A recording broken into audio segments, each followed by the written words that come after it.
Computer knowledge internal channel की तरफ आपका स्वागत है।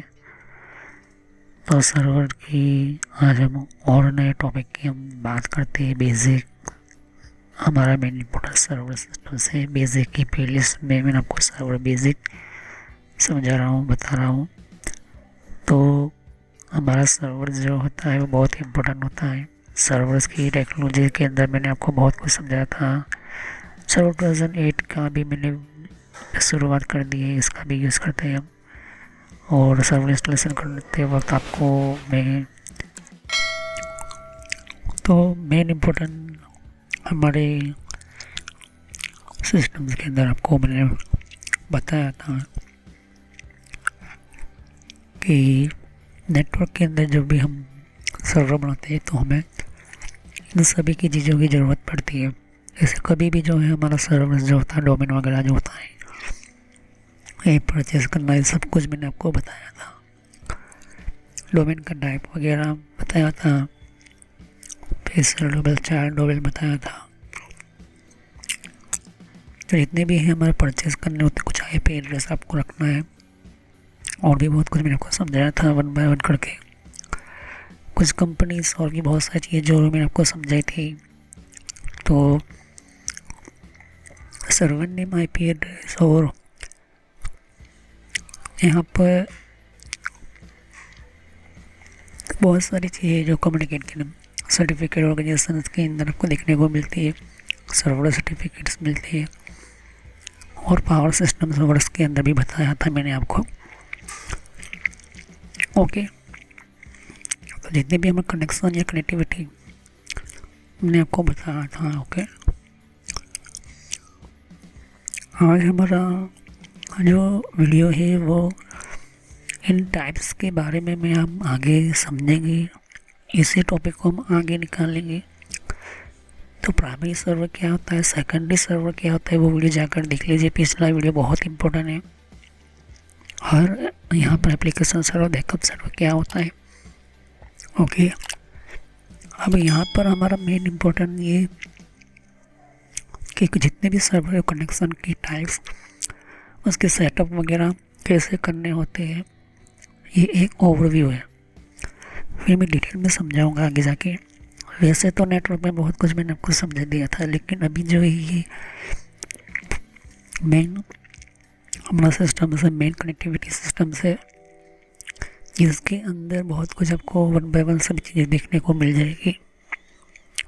कहने का मतलब कि हमारा जो है सिस्टम जो होता है वो एक तरह का मेन इम्पोर्टेंट सिस्टम हमारा होता है, जो इंटरनेट के अंदर कम्युनिकेटिंग, रिसीविंग, ट्रांसमिटिंग हर तरह से सिस्टम्स के अंदर आपको देखने को मिल जाता है। तो चलिए हम वीडियो को शुरू करते हैं और समझते हैं हम इस सिस्टम्स को कैसे ये कनेक्टिविटी कनेक्शन होता है। और कोई भी आपको जानना है, पहचानना है, तो आप इस चीज़ को और बेहतर तरीके से यूज़ कर सकते हो। तो चलिए हम वीडियो को शुरू करते हैं और समझते हैं हम इस वीडियो को और जानते हैं कि हमारा मेन कनेक्शन सेटअप्स क्या है और इसके अंदर कैसे हमारे सर्वर के टाइप सेंटर होते हैं।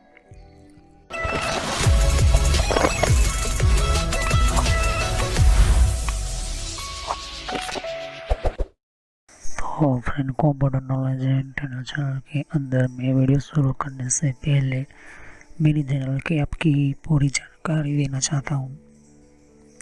तो यहाँ पर हमें आपको समझाने के लिए मैं यूट्यूब के ऊपर क्लिक करता हूँ और आपको इस चैनल पर कैसे विज़िट करना है। तो यहाँ पर आपको यूट्यूब पर आना है। यूट्यूब पर आने के बाद आपको यहाँ पर सर्च करना है, आपको लिखना है computer knowledge and trainer. Okay, तो यहाँ पर अब आप लिखोगे यहाँ पर, तो फर्स्ट नंबर पर ही मेरी चैनल आ जाएगी। तो ये मैं इसलिए बता रहा हूँ क्योंकि मेरा जो पुराना जो नेम था उसको मैंने बदल कर ये नया नेम रखा हुआ है। तो ये जो मैंने नेम इंटर करके आपको सर्च करना है। मोबाइल है तो मोबाइल में भी इस तरह से आपको लिखना है। तो देख सकते हो मेरा चैनल आ चुका है यहाँ पर। ओके, ये चीज़ मेरी आपको समझाना चाहता हूँ। तो यहाँ पर ये जो है ये मेरा चैनल के ऊपर क्लिक किया, ये पुराना नेम है, ओके। और यहाँ पर आपको सब्सक्राइब पर आना है। सब्सक्राइब पर आने के बाद क्लिक करना है सब्सक्राइब पर और ऑल पर क्लिक कर दीजिए ताकि नई वीडियो की जानकारी पहले आपको मिले। यहाँ पर प्लेलिस्ट पर क्लिक करना है। देख सकते हो मेरी बहुत सारी प्लेलिस्ट मैंने आपको समझाने के लिए, बताने के लिए, कंप्यूटर को एडवांस सिखाने के लिए ये मैंने आपको बताई हुई है। तो जितने भी आपके सामने सर्वर की टेक्नोलॉजी जो है, सिस्टम्स है, आपको बताने के लिए ये चीज़ें आपको देखने को। तो अगर आपकी कंप्यूटर के बारे में कुछ भी पता नहीं है तो बेसिक शुरुआत कीजिए, फिर आप विंडोज़ बेसिक से फिर आप माइक्रोसॉफ्ट के ऑफिस के अंदर सीखिए, फिर यहाँ पर हार्डवेयर के बारे में सीखिए तो और आपकी स्किल डेवलप होगी। थोड़ी आवाज़ के लिए थोड़ी प्रॉब्लम हो सकती है, लेकिन आवाज़ का थोड़ा प्रॉब्लम आप समझ लेना।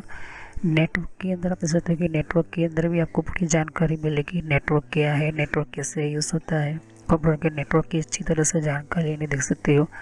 और विंडो 8 और 8.1 क्या है, विंडो 8.1 किससे काम करता है, मैंने आपको ये भी बताया था, ओके। तो ये ऑलमोस्ट सभी चीज़ें आपको देखने को मिलती है। एडवांस में आपको भी यहाँ पर देख सकते हो कि सिस्को की आपको नॉलेज लेनी होगी। अगर आपके सिस्टम्स के अंदर नेटवर्क से भी आगे जाना चाहता है, आपको जाना है नेटवर्क से भी आगे जाना है, तो फिर आपको सिस्को की ये जो है कोर्स को स्टार्ट करना है। और मैं video time to time upload करता रहता हूँ, ओके। फिर आपको सर्वर सीखना है तो सर्वर का बेसिक ये प्लेलिस्ट देखना बहुत ही ज़रूरी है। सर्वर की बेसिक के अंदर भी मैं video time to time upload करता रहता हूँ। सर्वर की बेसिक के पहले आपको यहाँ पर हार्डवेयर फायरवॉल देखना है। तो हार्डवेयर बेस्ड फायरवॉल क्या है, हार्डवेयर बेस्ड फायरवॉल की टेक्नोलॉजी क्या है, ये सिस्टम सीखना ज़रूरी है, क्योंकि सिक्योरिटी इसके लिए आपको हार्डवेयर बेस्ड फायरवॉल और कंप्यूटर एथिकल हैकिंग ये दोनों मैं समझा रहा हूँ। तो हार्डवेयर बेस्ड फायरवॉल इसके भी video time to time upload करता रहता हूँ आपके लिए। तो इन सभी जो है जानकारी लीजिए, फिर बाद में ये सर्वर सीखे।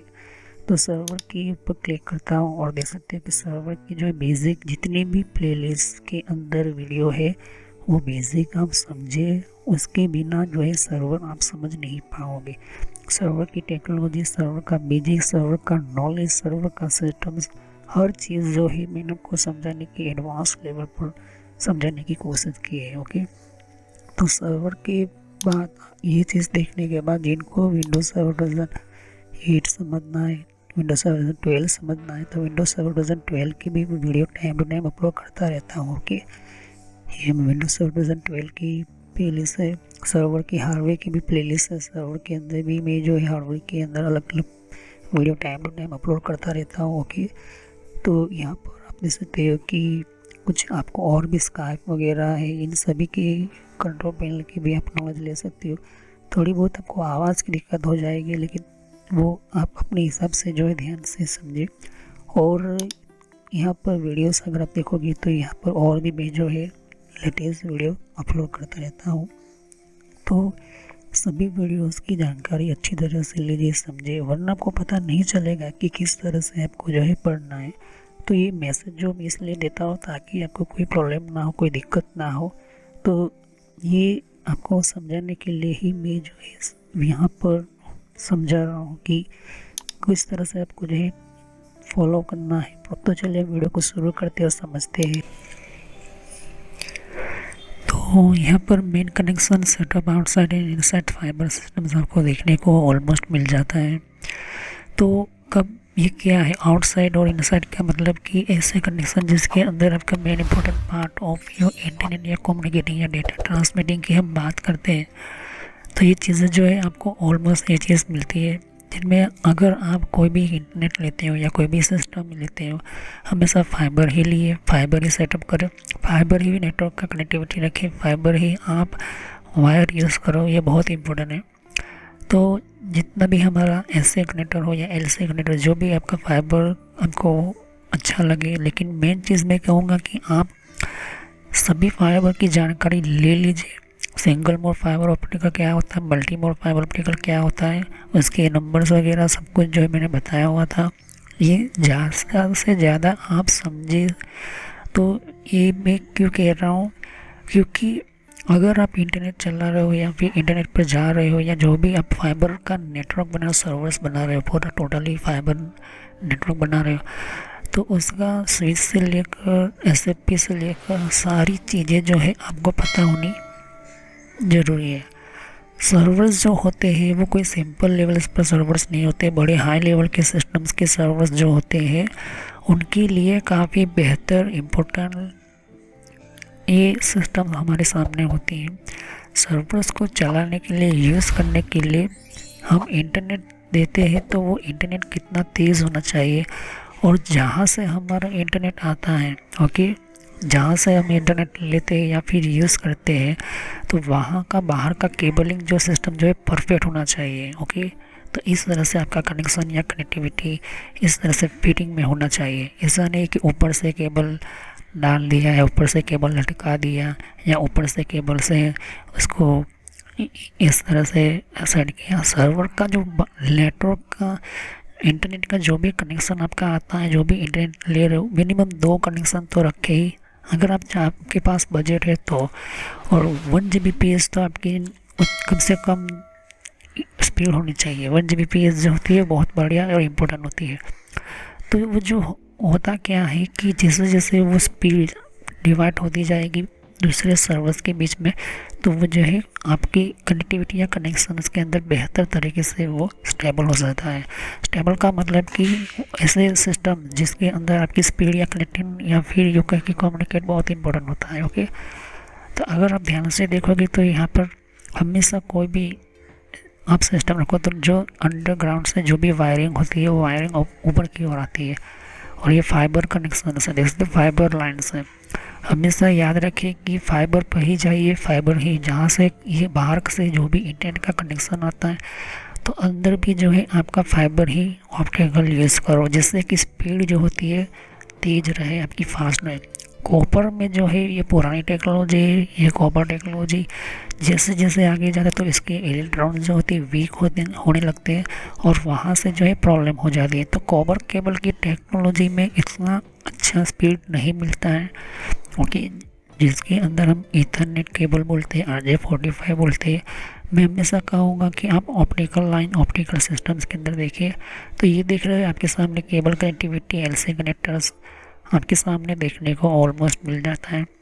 तो यहाँ पर ऑप्टिकल केबल, ऑप्टिकल लाइंस जो होती है वहाँ से ही आपको जो है राउटर लेना है और राउटर से सीधा फिर आपके सिस्टम्स के अंदर एंटर होना है। तो अब ये नई टेक्नोलॉजी एक और आई है फाइबर में, जिसको आपको QSFP टेक्नोलॉजी, ये भी फाइबर ही है लेकिन ये बहुत ज़्यादा स्पीड का सिस्टम्स होता है। ये जो होती है QSFP की इस तरह से होती है। मैं रेकमेंड करूँगा कि यही टेक्नोलॉजी आप लीजिए, ओके। इसी टेक्नोलॉजी के अंदर आप अपना सर्वर्स को फीडिंग, सेटअप या कम्युनिकेशन करना यहीं से करो, ओके। ये चीज़ आप देख रहे हो। QSFP सिस्टम जो है उसको मैंने बहुत कुछ समझा है नेटवर्क की वीडियो में, फाइबर का जितना भी नॉलेज है वो देखिए। QSFP की जो है आप देख रहे हो कि 100 Gbps आपको मिलती है QSFP पोर्ट, और ऐसा नहीं कि इसी के अंदर QSFP जो है LC कनेक्टर में भी मिलता है, देख रहे हो LC कनेक्टर का है। ऐसा मत समझो कि यही लेनी है QSFP टेक्नोलॉजी, लेकिन ये क्यों?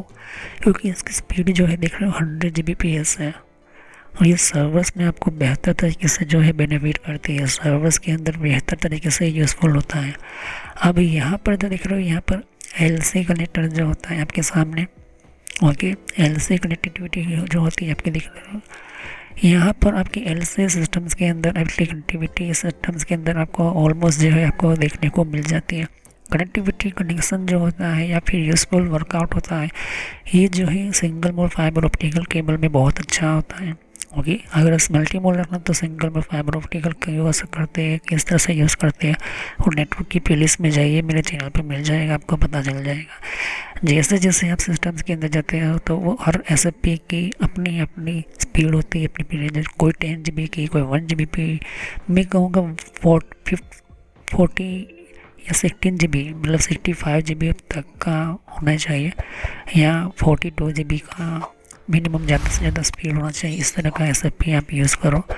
तो अब हम कनेक्शन जो लेते हैं या कनेक्शन लेते हैं तो फिर उसको हम कहते हैं क्या, मेन स्विच या फिर अदर मेन कनेक्टर, जो आउटसाइड से फाइबर आता है वो हमारे राउटर के अंदर जाता है। अब राउटर जो है वो हमारा कंपनी का होता है, लेकिन वो जो राउटर उनको हम कंपनी को कहते हैं कि भी हमें भी फाइबर ही चाहिए, तो वो फाइबर का ही राउटर देगा।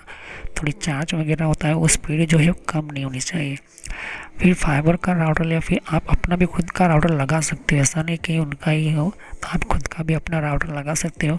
आप अपने तरीके से जो है सेटअप कर सकते हो। तो अपना खुद का जो फाइबर ऑप्टिकल का राउटर है, तो हमेशा याद रखो कि QSFP सिस्टम रखो।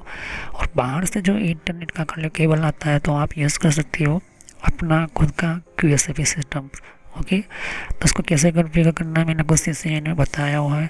सर्वर जब हम यूज़ करते हैं तो हमेशा याद रखो कि आप इसको स्टैक नेटवर्किंग में यूज़ करो। स्टैक नेटवर्किंग का मतलब होता है कि स्टैकिंग नेटवर्किंग, ओके, जिसमें मैंने आपको समझा था कि मैनेजेबल स्विच होती है, हम उसको टैग नेटवर्क बनाते हैं। तो हो सके तो फाइबर नेटवर्क का ही आप स्विच बनाइए जिसके अंदर मेन मास्टर स्विच होती है, कम्युनिकेशन के लिए बेहतर बढ़िया रहता है। ओके, तो हमेशा जो है पहले आपको जहाँ से राउटर आया, राउटर से जो कनेक्शन आया हार्डवेयर फायरवॉल के अंदर जाना चाहिए, वो भी हमारा फाइबर ऑप्टिकल केबल ही होना चाहिए। फिर वहाँ से फाइबर का लाइन निकले, फिर हमारे मेन मास्टर स्विच के अंदर केबल जाना चाहिए। ओके, तो फायरवॉल क्या करता है कि आपकी डेटा को सिक्योरिटी प्रोवाइड करता है। ओके, अब हम आगे समझते हैं कि हर हमारे सर्वर की नेटवर्क जो होता है फाइबर ही यूज़ करो, और यूज़ करो कम से कम 2 कनेक्शन हमारे सर्वर्स के अंदर। 2 कनेक्शन तो होने ही चाहिए सर्वर्स के अंदर, ताकि एक कनेक्शन के ऊपर लोड ना पड़े।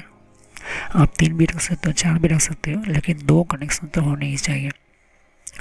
तो पहले हम हमारे अंदर सर्वर्स की रूम बन गया, सर्वर का टेक्नोलॉजी बन गया, सर्वर की सिस्टम्स होती है, तो कौन सी पहले सिस्टम करनी पड़ती है कॉन्फ़िगर। पहले तो आप राउटर को कॉन्फ़िगर करो।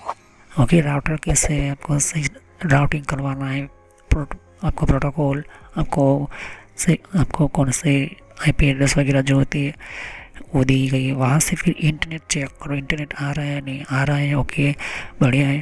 फिर वहाँ से जो है कंपनी वाले चले जाते हैं। ओके, फिर वहाँ से एक और फाइबर कनेक्शन लो और आपको हार्डवेयर फायरवॉल कॉन्फ़िगर करना है। ये 2 डिवाइस पहले ही आपको कॉन्फ़िगर कर लेने हैं।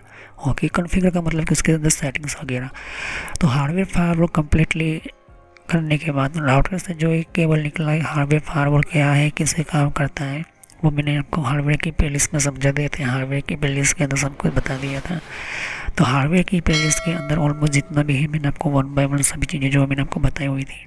ध्यान से देखिए कि हमारे कंप्यूटर के अंदर जितने भी कनेक्शंस होते हैं या सिस्टम या टेक्नोलॉजी होती है, तो आपको जो है समझना चाहिए, आपको बताना चाहिए कि हार्डवेयर और राउटर के बीच में कैसे कम्युनिकेट होना चाहिए। यहाँ पर से वैन कनेक्शन होगा तो वहाँ पर लैन कनेक्शन का कौन सा IP एड्रेस होता है, इस सब कुछ जो है पहले से आपको लिस्ट होनी चाहिए। वो आगे अभी बताऊंगा कौन सी लिस्ट आपको बनानी चाहिए पहले ही। दूसरा होता है सेटअप होने के बाद उसको हमारे सर्वर रूम के अंदर अगर एक बार कॉन्फ़िगर हो गया तो सर्वर रूम अच्छी तरह से बना लो, कंप्लीट कर लो। सर्वर रूम कैसे बनाते हैं, हार्डवेयर की प्लेलिस्ट होगी मेरे चैनल पर। सर्वर हार्डवेयर की प्लेलिस्ट के अंदर मैंने ज़्यादा से ज़्यादा समझाने की कोशिश की है कि कैसे हमारे रूम्स बनते हैं। ओके, तो वहाँ तक सेटअप कर लीजिए, फिक्स करो उसको। ओके, उसके ऊपर रैक के ऊपर जो है स्क्रू लगा कर फिट कर दो, और रैक के अंदर पहले ऊपर राउटर को रखो, नीचे फायरवॉल को रखो, फिर उसके नीचे स्विच को रखो, और कम से कम जो है फाइबर का कनेक्शन या सिस्टम यूज़ कर सकते हो।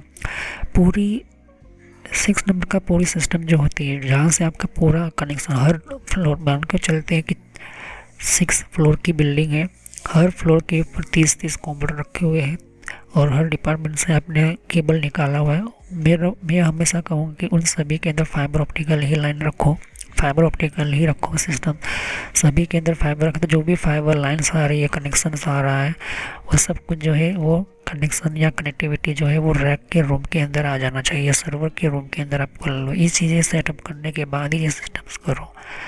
अब मेन चीज़ होती है इसके अंदर, ये सभी चीज़ मेन ही है, लेकिन उससे भी सबसे बढ़िया जो होता है पावर सिस्टम। पावर का सेटअप बहुत इम्पोर्टेंट होता है, क्योंकि इसको फिक्स करना है, बैकअप भी चाहिए उसके लिए। कुछ लोग जो है जनरेटर यूज़ करते हैं, कुछ लोग जो है इसको यूज़ करने के लिए बहुत सारे टाइप्स के अंदर डिफरेंट टाइप के कनेक्टिविटी कनेक्शन और भी बहुत सारे सिस्टम्स आपको देखने को मिलते हैं। ओके, क्योंकि पावर प्लांट से बिजली आती है, जनरेटर से आती है, और आज के टाइम के अंदर सोलर पैनल का यूज़ करते हुए भी हम पावर का सेटअप करते हैं। तो पीडीयू जो होता है, पावर डिस्ट्रीब्यूटेड यूनिट, को बेहतर तरीके से बनाओ, सेटअप करो।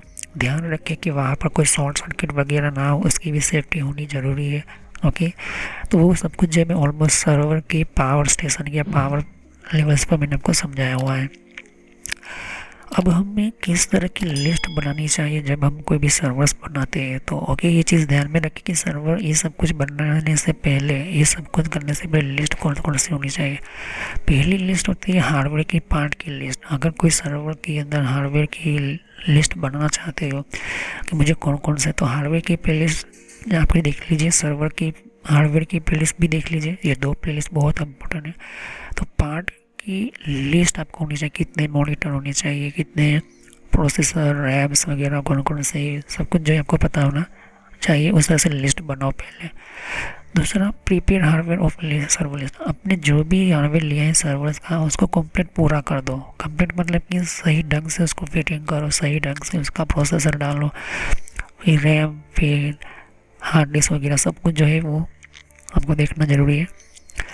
तो ये चीज़ हुई। अब हमारा कंप्यूटर जो है वो, और फिर उसके साथ एंड यूजर डिवाइस की भी लिस्ट बना, कितने कंप्यूटर चाहिए, उसके साथ यूपीएस कौन कौन से होंगे, उसके साथ मॉनिटर किससे लगेंगे, कितने हमारे माउस, कितने हमारे कीबोर्ड, कंप्यूटर के अंदर कितने तरह की हार्डवेयर की ज़रूरत है, जिसके अंदर हमारे कितने हम हार्ड डिस्क रखेंगे, कितने हम कैसा प्रोसेसर रखेंगे। मिनिमम कोर i5 आप तो रखो, अच्छा वर्चुअल मशीन आपको सपोर्ट हो, इस तरह से मदरबोर्ड रखो। रैम आपकी 8 GB होगी तो अच्छी होगी, और ऊपर से उसके अंदर आपको SSD हार्ड डिस्क लगा तो बेहतर होता है। ओके, तो ये से कंप्यूटर जो होता है बेहतर होते हैं। ओके, तो नेटवर्क के अलग अलग पार्ट की लिस्ट आपके पास होगी। नेटवर्क चलाने के लिए नेटवर्क की रैक हो गई, छोटी मोटी स्विचेस हो गई, मास्टर स्विच हो गई, मेन हेवी स्विचेस हो गई, फाइबर ऑप्टिकल के अंदर यूएसएफपी पोर्ट वगैरह जो होती है वो आपके हो गई। तो ये सभी कुछ जो होती है वो नेटवर्क कनेक्टिविटी या कनेक्शन के अंदर वो जो है आपको नेटवर्क की लिस्ट आपको जो मिल जाती है। ओके, अब इतना सारा कुछ बनने के बाद आपको यूज़र की लिस्ट बनानी है। कौन कौन से लोग जो है कंपनी के अंदर, एम्प्लॉय के अंदर काम करेंगे, कितने लोग जो होते हैं वो काम करेंगे, कैसे ये सिस्टम्स के अंदर कौन को किसको एक्सेस करना है, इसकी भी लिस्ट आपको पास बनानी ज़रूरी है। ओके, तो इसको जो है यूज़र लिस्ट आपको देखने को बहुत ही इम्पोर्टेंट होता है। यहाँ पर ग्रुप की लिस्ट भी इम्पोर्टेंट है। यहाँ पर देखो कि हर ग्रुप का अलग अलग अपना कनेक्टिविटी या शेयरिंग, रिसीविंग पोर्ट, ये सब कुछ जो होता है आपको, जैसे कि इंजीनियर डिपार्टमेंट का ग्रुप अलग होता है, अकाउंट डिपार्टमेंट का ग्रुप अलग होता है, sale department, purchase department, execution department, main CEO का अलग ग्रुप होता है। बहुत सारे जो ग्रुप होते हैं, उस ग्रुप के अंदर बहुत सारे टैब्स के जो है वो आपको देखने को ऑलमोस्ट मिलता है यहाँ पर। ओके, तो यहाँ पर ये डिवाइसेस की लिस्ट का मतलब होता है कि अगर ऐसे डिवाइस जिसके अंदर आपको जो है ऐसी सिक्योरिटी की डिवाइस जो होती है उसका भी आपको लिस्ट बनानी चाहिए, जैसे कि कैमरास हो गया, फिर सेंसर्स हो गए, फिर ऐसे डिवाइसेस जिसके अंदर आपका काफ़ी इम्पोर्टेंस होता है, जिसमें आपका मॉनिटर हो गया। ओके, ऑटोमेटिक डिवाइसेस हो गए, उसकी भी लिस्ट आपको बनानी ज़रूरी है, और उसके अंदर कैसे सिक्योरिटी देनी है। उसके साथ आपको बहुत सारी अलग टाइप की लिस्ट बनानी जरूरी। ये लिस्ट जो होती है अगर आप पहले बनाते हो तो ये सब कुछ जो है ईजी तरीके से हो जाता है। ओके, आगे जाके तो कैमरास वगैरह सिक्योरिटी की अभी मैंने बोला, लेकिन अब सिक्योरिटी वर्क लिस्ट क्या होती है, ऐसे सॉफ्टवेयर, ऐसे प्रोग्राम जिसमें जो है आपके बिना लाइसेंस के बिना जो है आप यूज़ मत करो, तो ऐसे जो होता है वो आप यूज़ कर सकते हो। राउटिंग आईपी एड्रेस की लिस्ट होती है। राउटिंग आईपी एड्रेस का मतलब होता है कि कौन से आपके आईपी एड्रेस जो है सीधा हमारे राउटर के अंदर लगेंगे, और कौन से जो आईपी एड्रेस जो है हमें मिलेंगे, और वो कितनी लिस्ट में मिलेंगे हमें देखना ज़रूरी होता है। जिनमें हमारा जो सिस्टम जो होता है एक प्राइवेट आईपी यहाँ पे यूज़ करें तो अलग तरह के आईपी एड्रेस की लिस्ट होती है। ओके, राउटिंग आईपी एड्रेस के अंदर बहुत सारे टाइप के लिस्ट के अंदर अब ये जो है राउटिंग अलग तरह की होती है। ब्रांच, सिक्योरिटी आपकी ब्रांच के सिस्टम्स के अंदर, और भी बहुत सारी चीज़ें राउटिंग आईपी एड्रेस की लिस्ट आपको मिल जाती है। डिपार्टमेंट की एक्सेस लिस्ट देख सकते हैं, डिपार्टमेंट का एक्सेस किस तरह से मिलना चाहिए। जैसे कि मैंने कहा पिछली वीडियो में मैं कहा था, अभी भी मैंने कहा कि आपको सिक्योरिटी भी देखना है। तो किसको यूएसबी मिलना चाहिए, किन लोगों को यूएसबी नहीं मिलना चाहिए। ऑलमोस्ट जितनी भी सिक्योरिटी वाली कंपनी होती है वो जो है यूएसबी को अलाउ नहीं करती। यूएसबी को जो है वो हमेशा बंद करते हैं, यूएसबी का एक्सेस नहीं देने को कहती है। ओके, जो भी काम करना है आपके सीधे सिस्टम्स के अंदर करना, क्योंकि यूएसबी से उनके नेटवर्क के अंदर, लैन नेटवर्क के अंदर जो होता है वो वायरस आने के लिए बहुत इम्पोर्टेंट, मतलब कि युग है कि वायरस एंटर हो सकते हैं। तो डिपार्टमेंट का जो मेन सिस्टम जो होता है वो मेन इम्पोर्टेंट होता है कि आपका वायरसेस की प्रॉब्लम होना। तो ये चीज़ आप ध्यान में रखिए। ब्रांच और ऑफिस और इसके एम्प्लॉय के लिए लिस्ट होनी चाहिए। ओके, अगर आपकी ब्रांचेस है या फिर कोई ऑफिस है या एम्प्लॉयज़ है, उनको कनेक्शन किस तरह से देना है। जैसे कि अकाउंट डिपार्टमेंट का लिस्ट आपका सेल डिपार्टमेंट का अकाउंट डिपार्टमेंट से कनेक्ट करो, परचेस डिपार्टमेंट यहाँ पर यूज़ करते हो। जितने भी हैं आपको ऑलमोस्ट जो आपको देखने को मिल जाते हैं। और साथ में अदर इलेक्ट्रिकल पार्ट जैसे कि लाइट्स, कैमरास किस तरह से सेटअप करना है, किस तरह से सर्वर्स के अंदर कूलिंग सिस्टम्स जो होती है, कूलिंग करना होता है, एसी वगैरह जो होते हैं, सर्वर रूम को जो टेम्परेचर कम करना होता है, ये बहुत इंपॉर्टेंट होता है। ओके, तो ये जो होते हैं हमारे सर्वर्स के, मैंने बताया था आपके सर्वर्स के बारे में बताया। ओके, तो ये बहुत इंपॉर्टेंट है। हमने थोड़े में कनेक्टिविटी ऑफ सर्वर समझे, सर्वर्स को कनेक्ट करना है, उसको ऑन करना है, पावर ऑफ करना है, कैसे करना है। बहुत सारे लोग यहाँ पर बहुत बड़ी गलतियाँ करते हैं और इसके अंदर उनके सर्वर जो है ख़राब हो जाते हैं। दूसरी मेन चीज़, उनके सर्वर जो है ज़्यादा चल नहीं पाते हैं। और तीसरी चीज़, वायरसेस आने का और उनकी सेटिंग्स वगैरह, ऑपरेटिंग सिस्टम करप्ट होने का बहुत चांसेस होते हैं। तो मुझे बहुत सारे कमेंट्स आए कि ये इसका जो है सॉल्यूशन निकालो। तो इसी को ध्यान में रखते हुए कनेक्टिविटी ऑफ सर्वर्स के बारे में समझा रहा हूँ, बता रहा हूँ। तो ये बहुत इंपॉर्टेंट है और लोग यहाँ पर जो है सिस्टम जाने समझे। तो लाइक करें, सब्सक्राइब करो, बेल आइकन पर क्लिक करना ना बोलो। तो नेक्स्ट वीडियो में यहीं से मैं शुरू करूँगा कनेक्टिविटी ऑफ सर्वर्स के बारे में। तो thanks, have a nice day. Next time continue on this topic. तो कोई भी आपको क्वेश्चन तो कमेंट कर दीजिए, हम नेक्स्ट वीडियो में यहीं से कंटिन्यू करेंगे। तो थैंक यू। देख सकते हो कि यहाँ पर और भी एक जैसे कि विंडो 10 के लिए भी अलग मैंने प्लेलिस्ट बना रखी हुई है। तो विंडो 10 के अंदर भी आप अलग अलग तरह की इन्फॉर्मेशन, जैसे कि विंडोज 10 के अंदर भी, तो विंडो 10 की भी आपको जानकारी मिलेगी। यहाँ पर डिफरेंट डिफरेंट टाइप की अलग तरह की विंडो 10 की यहाँ पर सीरीज है। ओके, तो हर विंडो 10 के अंदर कौन कौन सी सेटिंग्स होती है, किस तरह की सेटिंग्स होती है, विंडो 10 के अंदर कौन कौन सी फीचर्स होती है, ये भी रखा हुआ है यहाँ पर। ओके, तो यहाँ पर आपकी विंडो 10 के अलावा कंट्रोल पैनल भी है। कंट्रोल पैनल के अंदर भी आपको जानकारी, कंट्रोल पैनल क्या होता है। ओके, और आप देख सकते हैं कि कंप्यूटर हार्डवेयर का कोर्स आपको ये इम्पोर्टेंट है, या भी सीखिए। और कंप्यूटर नेटवर्क का भी कोर्स कंटिन्यू कर रहा हूँ यहाँ पर। ओके, तो जहाँ पर आपकी जिस फील्ड के अंदर आपको इन्फॉर्मेशन चाहिए, साथ ही मैंने जीमेल किस तरह से बनाना, जीमेल क्या है, Gmail port forwarding, Gmail system, Gmail ID, Gmail के अंदर क्लोनिंग किस तरह से करी जाती है, यहाँ पर जीमेल के अंदर किस तरह से हम लेबल क्रिएट करते हैं, यहाँ पर ये भी सिखाया मैंने यहाँ पर। ओके, तो आगे जाके आप देख सकते हो कि और भी बहुत सारे यहाँ पर वीडियोस है विंडोज 10 के यहाँ पर। ओके, तो मैंने पेटीएम, मिंत्रा, याहू, ट्विटर क्या होती है, ट्विटर के कौन कौन सिक्योरिटी फीचर कौन कौन से, फेसबुक क्या है, फेसबुक के अंदर कौन कौन से फीचर्स वगैरह होते हैं, यहाँ पर हमने बताया यहाँ पर। तो यहाँ पर आपको देख सकते हो कि और भी बहुत सारे आपको बेसिक कंप्यूटर यूजर पर क्लिक करना है, यहाँ पर बेसिक कंप्यूटर नॉलेज के ऊपर, क्योंकि ये बहुत ही इंपॉर्टेंट है। और जब तक आपको कोई कंप्यूटर की नॉलेज नहीं, तो आप बेसिक पे ही स्टार्ट कीजिए। ओके, तो ये इंपॉर्टेंट है आपके लिए। और कुछ में फ्रॉड कॉल वगैरह होते हैं, कुछ वेबसाइट, कुछ कमांड के अंदर क्या करना है, कम फायरवॉल किस तरह से यूज़ करना है, ये भी मैं बताया यहाँ पर। तो मैं आगे नेक्स्ट लेवल पर बताऊंगा। ओके, एंड्रॉइड का भी मैंने समझाया, एंड्रॉइड मोबाइल फ़ोन के अंदर क्या होती है, किस तरह से। तो वीडियो पर जैसे क्लिक कर तो बहुत सारे आपको वीडियोस मिलेंगी, लेकिन मैं कहूँगा कि आप प्लेलिस्ट में जाकर ही अलग तरह के यहाँ पर वीडियोस को कंटिन्यू करें। ओके, तो सभी वीडियोस जो होती है पार्ट वाइज होती है। ओके, तो हर पार्ट के अंदर आपको अलग तरह की नॉलेज मिलेगी। ओके, और कोई भी क्वेश्चन होता है मुझे कर सकते हो। अभी ये जो मेरा नेम है वो पुराना नेम है क्योंकि मैंने रखा हुआ है, लेकिन जो रियल नेम है आपको इस तरह से सर्च करना है यूट्यूब की प्लेलिस्ट के अंदर, आपके मोबाइल के अंदर, और आपके कंप्यूटर के अंदर भी आप यूट्यूब चलाते हो तो इस तरह से आपको कंप्यूटर नॉलेज ट्रेनर यही नाम एंटर करना है। लेकिन मैं पुराना नाम इसलिए रखा हुआ है क्योंकि आपको पता चले कि ये दोनों चैनल एक ही है मेरी। ओके, तो thanks for watching my video. Have nice day. Next time I will continue new topic, मैं नए कंप्यूटर में कंटिन्यू करूँगा। ओके, तो थैंक यू।